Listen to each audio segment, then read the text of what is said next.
अल्लाह तेरी इबादत करते हैं, अल्लाह तेरे से मदद मांगते हैं। किसी इंसान के सामने हम अपना सर नहीं झुकाते और किसी सुपर पावर के सामने हम नहीं झुकते।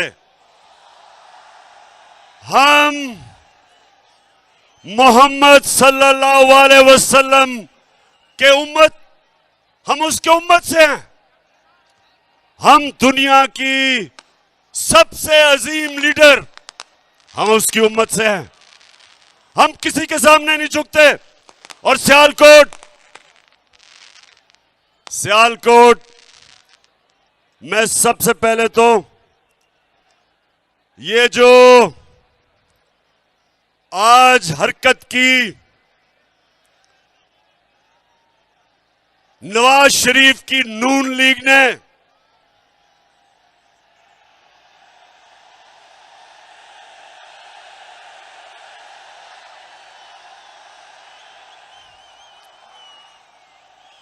नवाज शरीफ, जितने बड़े बुज़दिल तुम हो उतनी तुम्हारी पार्टी है।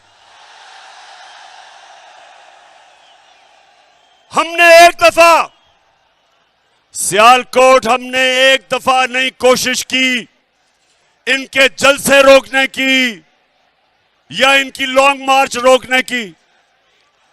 हर 3 महीने के बाद ये गवर्नमेंट गिराने आते थे और तुम्हारे साथ एक तो इस मुल्क की बड़ी बीमारी जरदारी भी था और उसके अलावा जो डीजल के परमिट बेचने वाला वो भी था।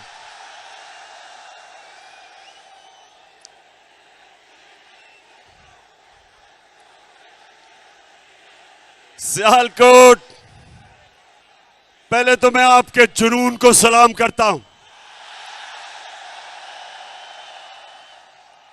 मुझे 1 घंटा लगा यहां पहुंचने के लिए क्योंकि सारे रास्ते बंद हैं। काफले आ रहे हैं इस तरफ जो पहुंच नहीं सकते क्योंकि इन्होंने एक साजिश के तहत हमें बड़ी ग्राउंड में जलसा करने के लिए रोका ताकि ये समझते थे कि एक ही सड़क है, लोग ही नहीं पहुंच सकेंगे। तो नवाज, तुम्हारी और तुम्हारी पार्टी बुज़दिल भी है। तुमने कभी जिंदगी में एक काम ईमानदारी से नहीं किया। ये जब क्रिकेट खेलता था तो अपना अंपायर खड़ा करके क्रिकेट भी खेलता था। उसको सीधा करो। ये वो आदमी है, ना इसने बिजनेस ईमानदारी से की, ना ये इलेक्शन ईमानदारी से लड़ता है, ना इसने आज तक सच बोला।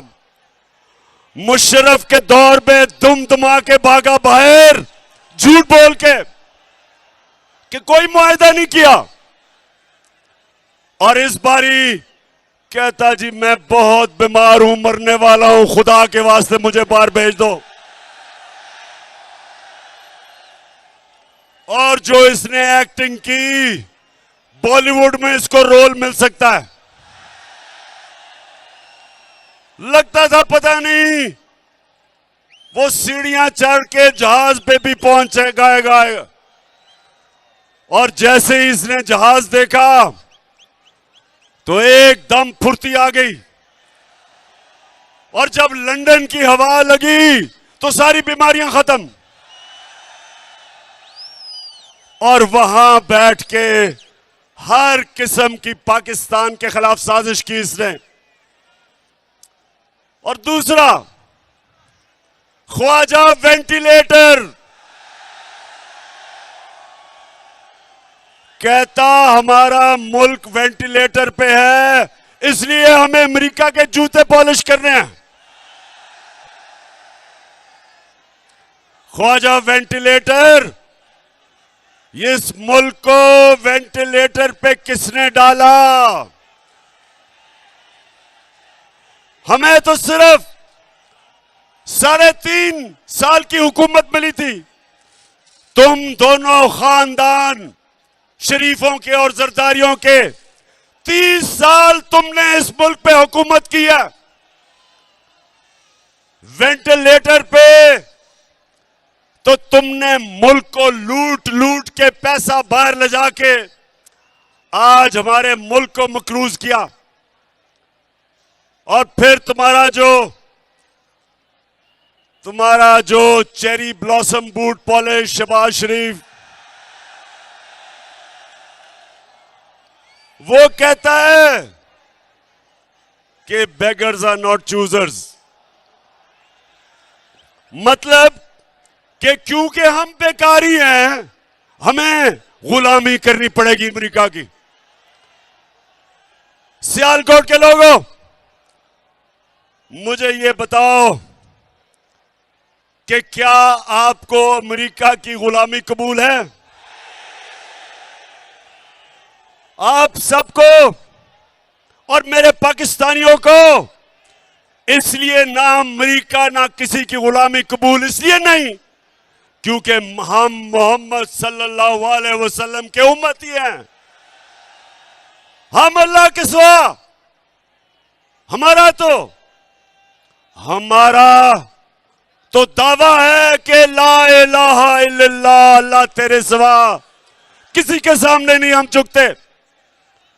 और जब मुसलमान नौजवानों किसी के सामने झुकता है तो वो सबसे बड़ा शिर्क समझा जाता है इस्लाम में। हमें ला इलाहा इल्लल्लाह गैरत देता है, हमें गैरतमंद कौम है। हम इन चोरों डाकों की तरह किसी की गुलामी कबूल नहीं करते। सियालकोट, जरा अपना ध्यान रखना, गिरना पड़ना वहां से। अच्छा, सियालकोट इन्होंने कोशिश की आपको रोकने के लिए। नवाज शरीफ, तुम और 3 स्टूडेंट सुन लो, मेरी आज गौर से बात सुन लो। आज तक दुनिया की तारीख में कभी कोई इनकलाब को नहीं रोक सका। ये सियासत नहीं हो रही, ये इनकलाब आ रहा है। कौम आज तहरीक पाकिस्तान के बाद दूसरी आजादी की तहरीक के लिए तैयार है। अपनी हकीकी आजादी के लिए कौम बाहर निकल रही है और इसको ना तुम रोक सकते हो गीदड़ नवाज लंदन में बैठ के, ना ये तुम्हारा बूट पॉलिश करने वाला मुजरिम भाई रोक सकता है, ना उसका करप्ट बेटा रोक सकता है, और ना वो 18 कत्ल करने वाला इंटीरियर मिनिस्टर रोक सकता है। इसको कोई ताकत नहीं रोक सकती। और आज गौर से सुन लो, हम हमेशा, मेरी जमात ने हमेशा पुरअमन एहतजाज किया है। इंशाअल्लाह जब हम इस्लामाबाद पहुंचेंगे हम पुरअमन रहेंगे। लेकिन ये गौर से सुन लो कि अगर तुमने जो आज हरकत की है, अगर तुम ये हरकत करोगे और इंतशार फैलाने की कोशिश करोगे तो तुम्हें किसी को छुपने की जगह नहीं मिलेगी पाकिस्तान में। मैं आज, अब सियालकोट के लोगों जरा गौर से मेरी बात सुनना, आराम से पहले बात सुना मेरी। बड़ी अहम बात करने लगा हूं, खामोशी से सुने। मेरे खिलाफ बंद कमरों के अंदर, मुल्क से बाहर और मुल्क के अंदर एक साजिश हो रही है। और वो साजिश ये है कि वो चाहते हैं कि इमरान खान की जान ले ली जाए।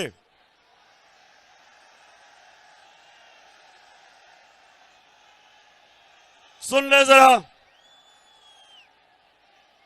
ये साजिश का मुझे पहले पता था और मुझे चंद दिन पहले मुझे पूरा इल्म हो चुका है। तो पहले जरा गौर से सुने मैं क्या किया है। मैंने,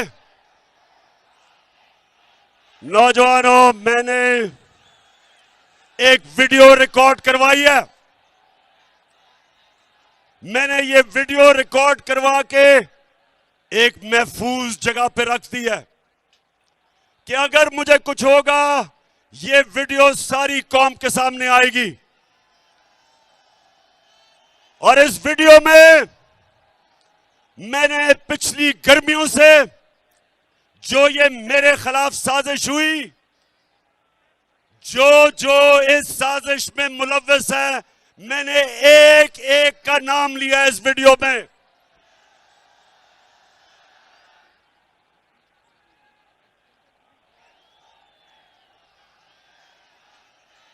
देखिए, फिर से सुन लें और चुप करके सुने, मैं आपके सामने अहम बात कर रहा हूं। मैंने वीडियो रिकॉर्ड करवाई है, साजिश है। और साजिश ये है कि उन्होंने समझा है कि ये इमरान खान हमारे रास्ते में रुकावट है और इसको हटाना चाहिए। मुझे मारने की साजिश है और इसलिए मैंने ये वीडियो रिकॉर्ड करवाई है, क्योंकि मैं तो इसको जहाद समझता हूं, मैं तो सियासत नहीं समझता। मैं तो अपने अल्लाह के लिए लड़ रहा हूं।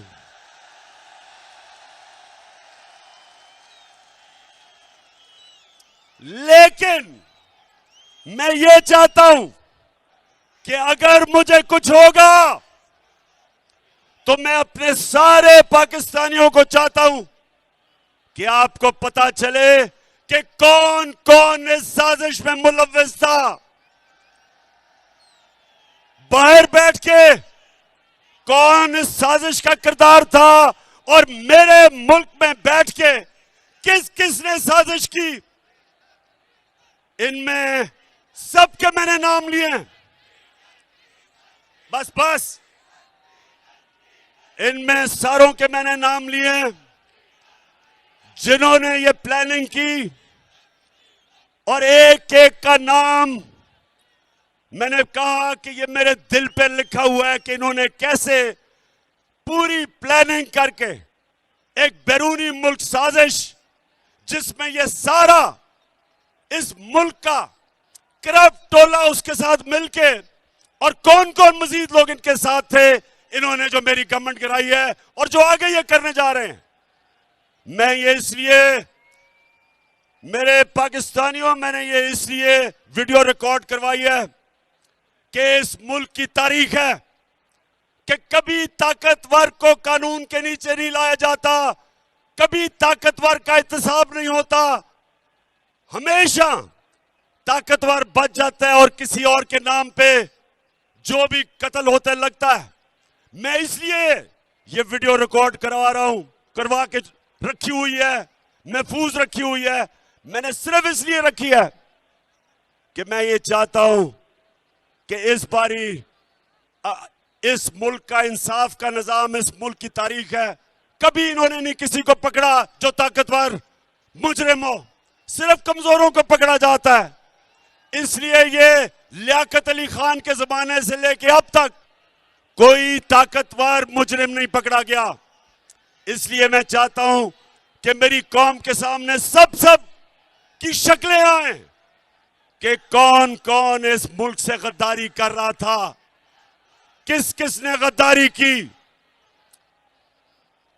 और मैं दूसरी बात करता हूं, और मैं फिर अपने इंसाफ के निजाम को आपके सामने रखता हूं कि मैंने 3.5 साल में पूरी कोशिश की कि जो 30 साल से मुल्क को लूट रहे थे इनको सजाएं हो, इनके खिलाफ एक्शन लिया जाए।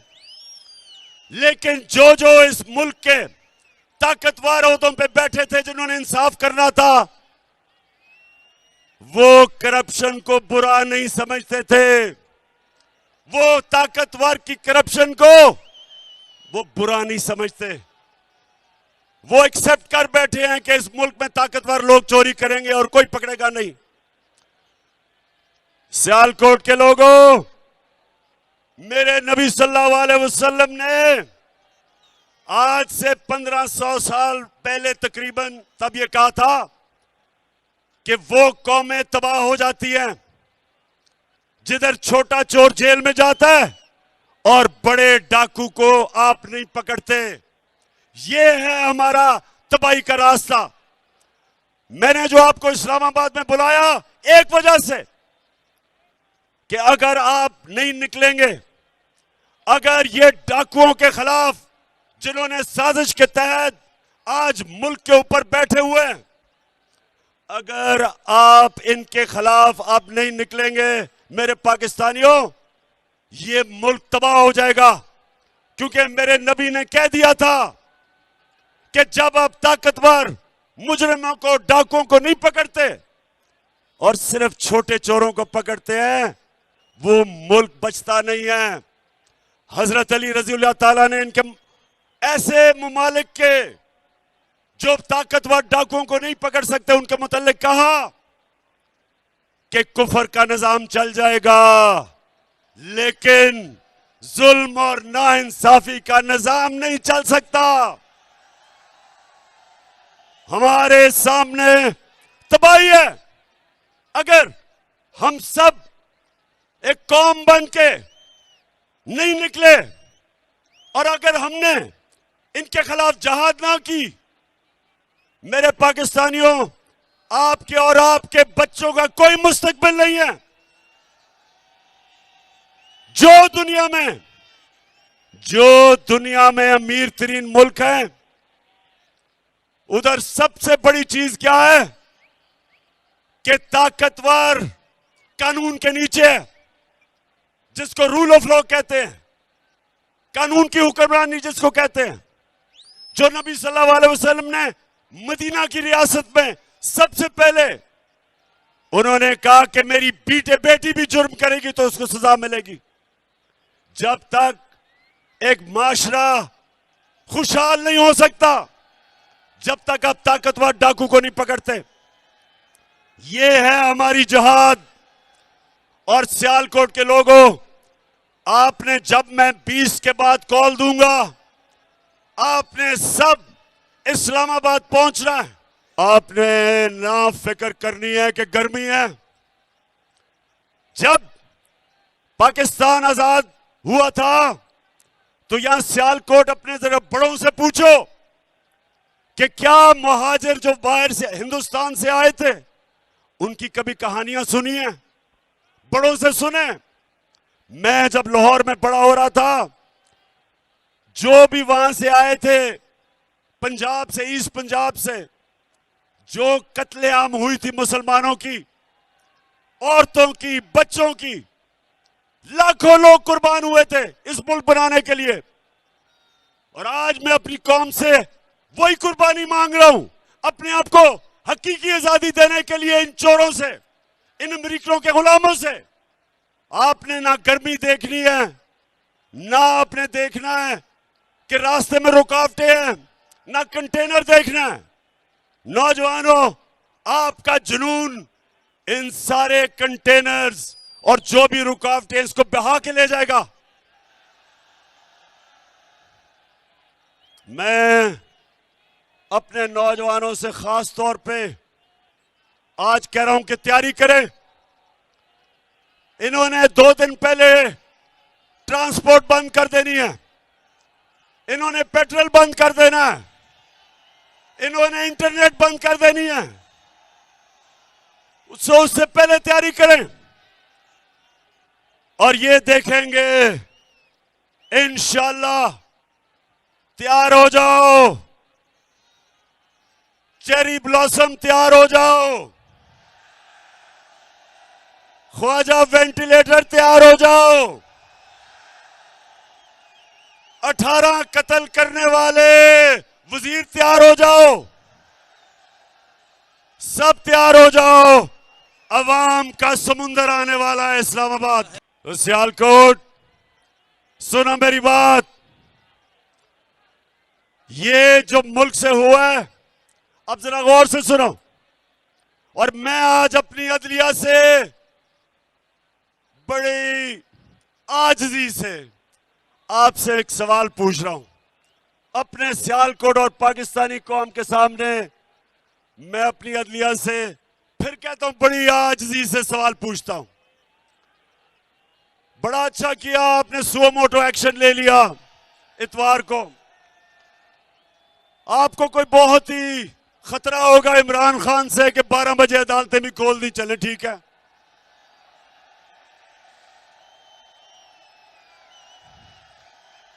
बहुत खतरनाक हूं मैं, बहुत ही बड़ा, मैं कोई मुल्क से गद्दारी करने जा रहा था कि रात के 12 बजे अदालतें खोल दी। तो मैं आजिज़ी से अपनी अदलिया से पूछता हूं, और बड़ा मासूमाना सा सवाल है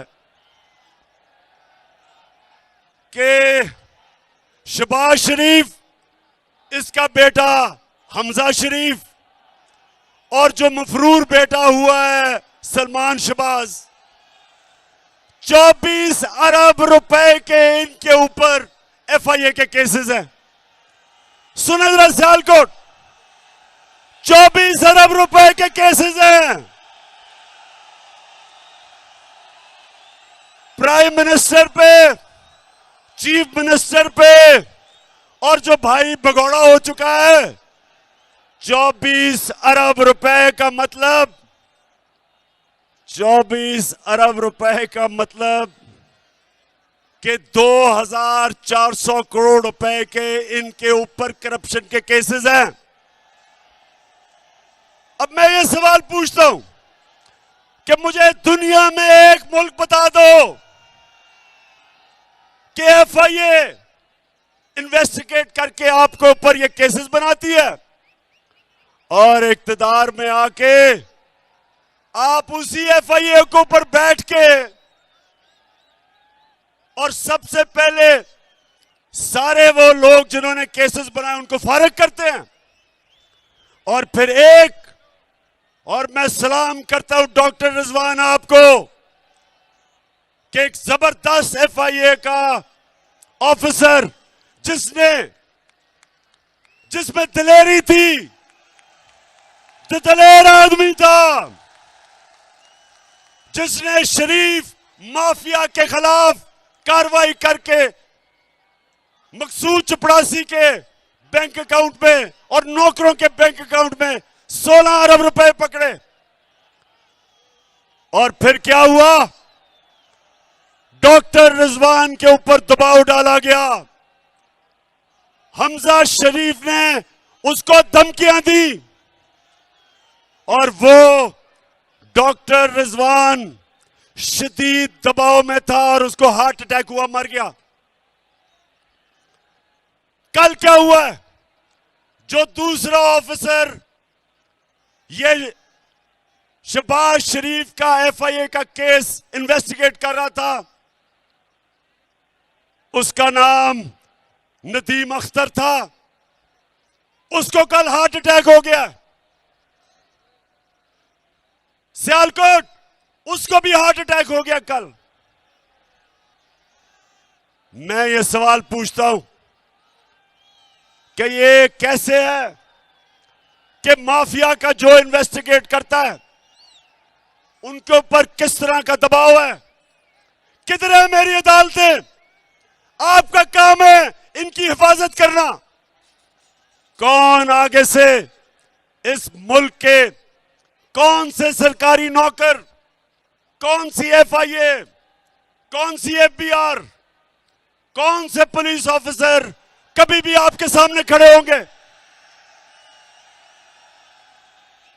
इस मुल्क के इदारे कैसे ताकतवर मुजरिमों के सामने खड़े होंगे।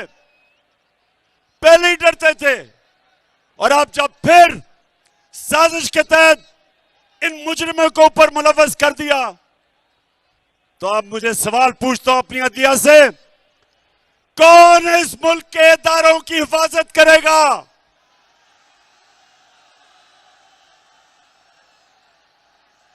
मैं बड़ी आजिज़ी से अपनी अदालतों से पूछता हूं कि ये आपके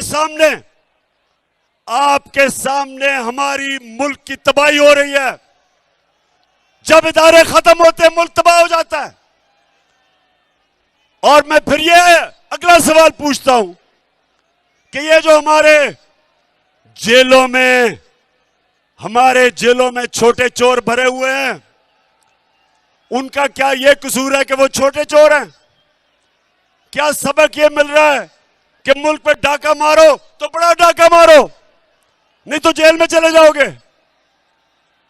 मैं आज, अगर आपने इनको नहीं पकड़ना तो मैं आज फिर से कहता हूं कि पाकिस्तान के जेल खोल दें, ये गरीबों को बाहर निकालें जो बेरोजगारी में चोरी करते हैं, घर में बच्चे भूखे हैं, उनको बाहर निकाल दें।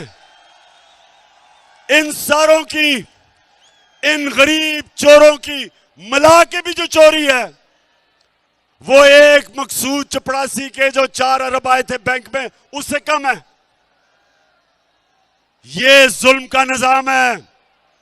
इसके मुतालिक हजरत अली ने कहा था, फिर से मैं बताता हूं कि कुफर का निजाम चल जाएगा लेकिन नाइंसाफी और जुल्म का निजाम नहीं चल सकता।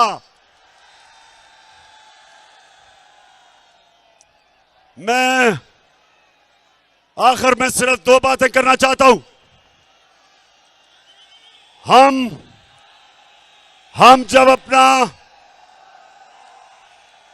हमने जब पाकिस्तान में, सुनो नौजवानों, आखिरी 2 बातें, जो हमें मुल्क मिला था 2018 में और जो हमें जब साजिश करके निकाला गया, तो याद रखें, एक वो मुल्क जिसका दिवालिया हुआ था, उस मुल्क के अंदर उसको पाकिस्तान का झंडा पकड़ा दो, पाकिस्तान का। अच्छा, सियालकोट, अब सुने, जब हमारी हुकूमत गिराई गई तो अब अदाद और शुमार आए हैं। याद रखें कि पाकिस्तान की 2004 के बाद सबसे ज्यादा सनती पैदावार हमारे दौर में हुई। शाबाश, शाबाश। ये है जुनून। कभी ना भूलो। ये जो जुनून है, ये कीमा के नान दे के जलसों पे लाके ये नहीं खरीदा जा सकता। और ये ही जुनून इंशाअल्लाह इस्लामाबाद के अंदर वो इनकलाब लेके आएगा जो हमें हकीकी तौर पे आजाद करेगा। तो अब ये पता चला, अब जो आदाद और शुमार आए मार्च के, सबसे ज्यादा 2004 के बाद पाकिस्तान की सनती पैदावार 10.6, 29% हमारी एक्सपोर्ट बढ़ी, यह भी रिकॉर्ड। 4 फसलों के अंदर रिकॉर्ड हुआ, मकई में, चावल में, गन्ने में और आलू में रिकॉर्ड हुआ। सबसे ज्यादा पैसा हमारे किसानों के पास गया, देहातों में खुशहाली आई, सारे बर्रे सगीर में सबसे ज्यादा रोजगार पाकिस्तान में, हिंदुस्तान से भी ज्यादा। और सबसे बड़ी बात यह कि जो अब अदाद और शुमार आए हैं, पाकिस्तान की जो ग्रोथ रेट है वो तकरीबन 6% जो रिकॉर्ड है। तो कहने का मकसद यह है कि जब इन्होंने साजिश करके हुकूमत गिराई थी तब पाकिस्तान एक तरक्की के रास्ते पर निकल चुका था। जब से ये आए हैं चोर, रुपया तकरीबन 195 पे पहुंच गया, स्टॉक एक्सचेंज बैठ गई है। महंगाई का हाल यह है कि आज वो किधर हैं, वो किधर हैं, वो मीडिया हाउस किधर हैं जो जाके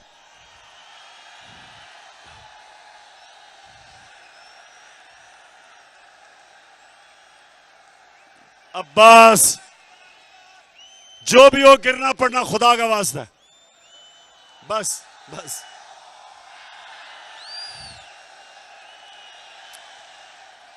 माशाल्लाह माशाल्लाह। इस्लामाबाद में सियालकोट की पूरी तैयारी है इस्लामाबाद के लिए। अच्छा, तो अब ये मुल्क का दिवालिया निकाल रहे हैं, रुपया गिर रहा है, फॉरेन एक्सचेंज नीचे जा रहे हैं। अब ये क्या करेंगे? अमेरिका के पास जाएंगे और अमेरिका से भीख मांगेंगे कि हमें पैसे दो, हमें बचाओ। बिलावल जा रहा है अमेरिका।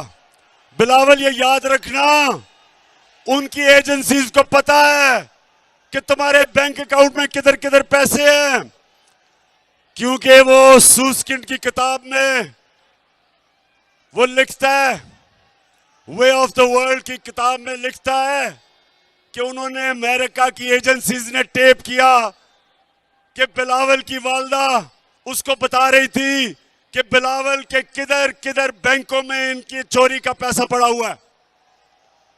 तो तुम उनके सामने आंखों में आंखें देख के बात नहीं करोगे, क्योंकि उनको पता है नवाज शरीफ की तरह कि तुमने पैसा किधर छुपाया हुआ है। तो पाकिस्तानियों, मैं आखिर में आप सबको इस्लामाबाद आने की सिर्फ एक वजह से आप सबको दावत देता हूं कि जो भी रुकावटें हो जाएं, आपने इसको तहरीक पाकिस्तान की तरह एक अपनी आजादी की जंग समझनी है। मेरे लिए यह जहाद है और यह आपके लिए भी जहाद है। अपनी जहाद के अंदर अपने खौफ की जंजीरें तोड़ दें। जिंदगी मौत अल्लाह के हाथ में, इज्जत अल्लाह के हाथ में, रिस्क अल्लाह के हाथ में। तो फिर डर किस चीज का? डर किस चीज का? आपके सामने खड़ा हूं, आपके सामने वो आदमी खड़ा है जिसको कुरान में अल्लाह कहता है जो लोग ईमान ले आए अल्लाह उनके खौफ दूर कर देता है। कोई खौफ नहीं है, आपको भी कोई खौफ नहीं होना चाहिए। तैयारी करें और इंशाअल्लाह इस्लामाबाद में मुलाकात होगी। उमर और उस्मान डार, जिस तरह आज आपने ये डाकुओं का मुकाबला किया, मैं आज आपको खिराज तहसीन पेश करता हूं।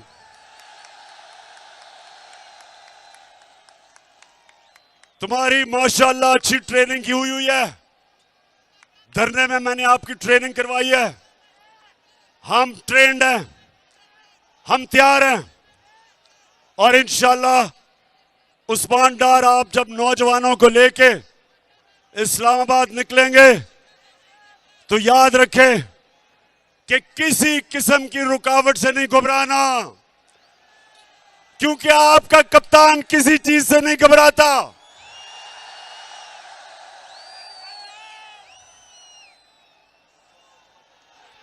पाकिस्तान जिंदाबाद, पाकिस्तान